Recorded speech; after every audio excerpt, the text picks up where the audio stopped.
Bonjour, je m'appelle Audrey de Galles, je tiens un site littéraire qui s'appelle deshistoirespourvous.com et aujourd'hui je vais vous lire une des histoires qui sont parues sur ce site, du moins la première partie.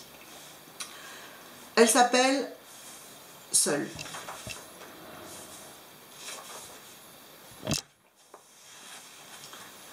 Boum, ou plutôt splash. Waouh, ça fait mal. Il se frotta les yeux. Il sentait une bosse au niveau de sa tête qui avait dû heurter le sol. La chute avait été rude et l'atterrissage douloureux. Qu'est-ce que je fais ici? Et d'abord, où suis-je? Tout autour de lui, du noir, seulement du noir. Pas la moindre lueur pour pouvoir distinguer quoi que ce soit. Il n'avait de ce fait aucune idée de l'endroit où il se trouvait. Il remua ses membres supérieurs qui, apparemment, fonctionnaient correctement.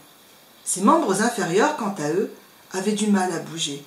Ils avaient joué le rôle d'amortisseur à la réception. Me voilà dans un bel état. Bon, j'espère que ça va passer. Tout vient à point qui sait attendre. Attendons. Restons optimistes. Je suis sûre que je vais réussir à me lever à un moment. Il resta donc assis sans trop savoir quoi faire. Comme il ne voyait rien, il prêta l'oreille. Il entendait vaguement un bruit difficile à identifier. Cela ressemblait à une machine, car un son, toujours le même, revenait à intervalles réguliers. Bon, se dit-il, s'il y a une machine, il y a quelqu'un, et je ne suis pas seul.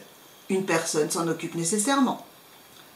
Il poussa un profond soupir de soulagement d'une part, car ce constat le rassura, de dépit d'autre part, car il ne se sentait toujours pas en mesure de se lever.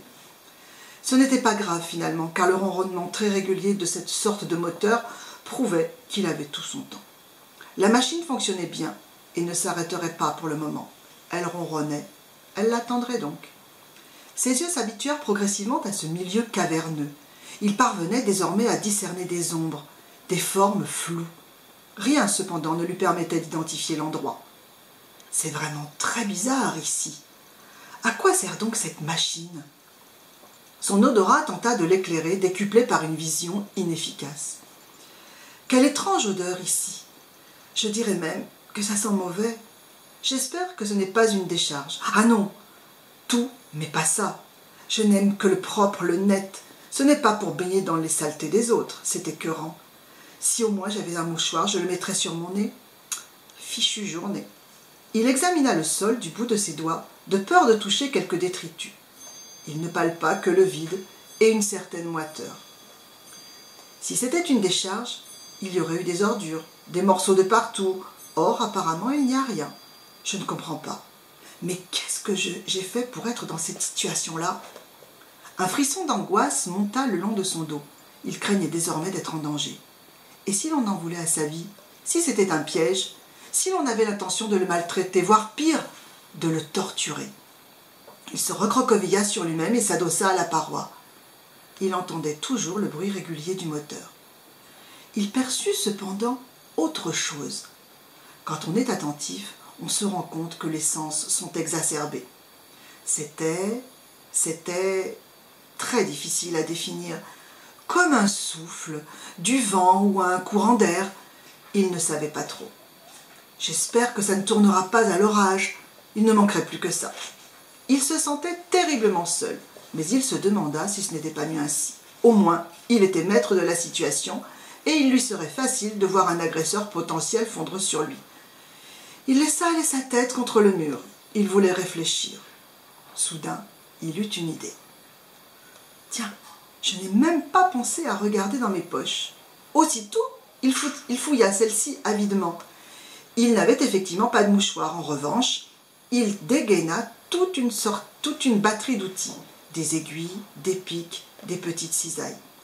Mais qu'est-ce que je fais avec tout ça sur moi?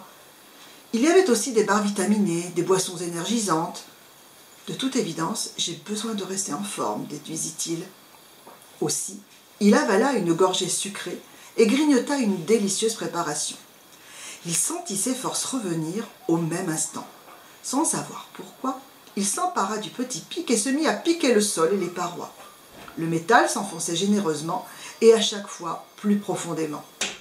Il prenait un réel plaisir à faire cela, d'autant qu'il n'en ressentait aucune fatigue. Au contraire, il avait l'impression de se régénérer. Il marqua une pause. Il avait remarqué que le moteur réagissait à chacune de ses agressions. Il renâclait, puis repartait. Alors ça, c'est curieux. Cet engin ne me semble pas apprécier ce que je fais. Et puis d'abord, pourquoi est-ce que je fais cela? Je ne sais pas. Décidément, cette journée est très bizarre. Mais j'y pense. Qui suis-je? Plus que me demander ce que je fais là, j'aurais dû m'interroger sur moi-même. Je ne sais pas qui je suis. Abattu par ce constat, il s'effondra au sol. Il se croyait amnésique. Pourtant, il avait l'intime conviction d'avoir des parents. Peut-être ai-je été abandonné. Peut-être qu'il me teste. Peut-être qu'il voulait que je vole de mes propres ailes. Ce n'est pas sympathique. Ils auraient pu me prévenir tout de même. Mais je ne vais pas me suicider. Non, je vais me battre et leur prouver qui je suis, quels qu'ils soient, eux. Sivur le Torm va leur montrer qu'il... Sivur? Sivur? Sivur le Torm? C'est mon nom. Je me rappelle de mon prénom et de mon nom. Il sauta de joie. La mémoire lui revenait. Mais quel drôle de nom. Ce n'est pas vilain, mais j'aurais préféré Nash ou Dany. Bon, Sivur le Torm, ça fait classe. Je dois être quelqu'un. Oui, il était bien quelqu'un, mais pas nécessairement celui qu'il croyait. Et puis, un peu plus loin, dans l'ombre, on approchait. Il les apercevrait bientôt. Voilà, je viens de vous lire la première partie d'une des histoires qui composent ce recueil de nouvelles que j'ai écrit, qui s'intitule Destinations étranges. Le titre en dessous, des histoires pour vous, pour rappeler mon site, Audrey de Galles. Il est disponible aux éditions BOD et dans toutes les librairies sur commande.